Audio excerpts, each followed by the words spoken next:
Looking at him seriously, Woobin told him that if he considered her his woman that much, he needed to do a better job of protecting her. He pointed out how Sonjin had stood by and allowed people to humiliate Minsu, even going so far as to let his engagement to Kim be announced in front of her.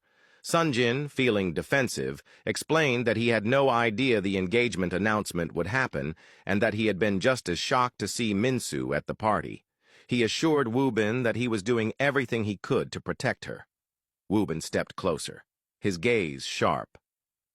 If Sonjin was truly protecting Minsu, he wouldn't just stand there while his father treated her so terribly.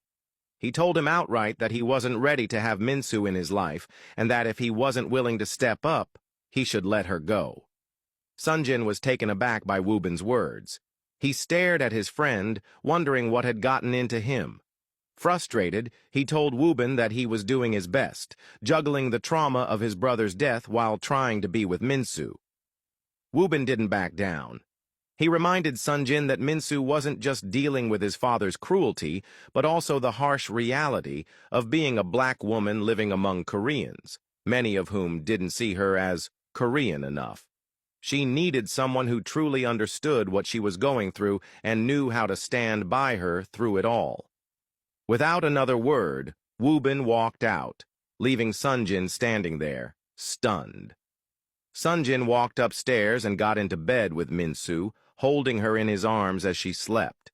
He looked at her, wondering if Woobin was right about his inability to protect her. As he sat there deep in thought, Minsu opened her eyes and looked at him, asking when he had arrived. Sonjin told her that it had been a while. He asked if she was okay and added that he had been worried about her. Minsu replied that she was fine and admitted that it was her fault for not saying no to Yuna when she had asked her to come to the party. Pulling her closer, he told her that despite everything, he was happy to see her at the party. He admitted that he was concerned about the whole situation with Kim and how persistent she was about their so-called engagement. However, he assured Minsu that he would not tolerate Kim's advances or even look her way. Minsu smiled, happy to be in his arms, her man's arms, and in that moment, nothing else mattered. The next morning, Sonjin woke up early, leaving Minsu still asleep. Sitting on the couch, he stared at his phone, Woobin's words still lingering in his mind.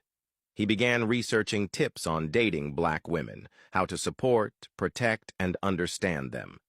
As he read, he delved deeper into the history of black people, realizing how much he didn't know. The more he learned, the more he understood that there was so much more he needed to do for Minsu. Minsu soon walked downstairs and sat next to him, asking why he hadn't woken her up. He smiled and told her that she looked beautiful, and he hadn't wanted to disturb her. He then told her that he had been waiting for her so they could have breakfast together.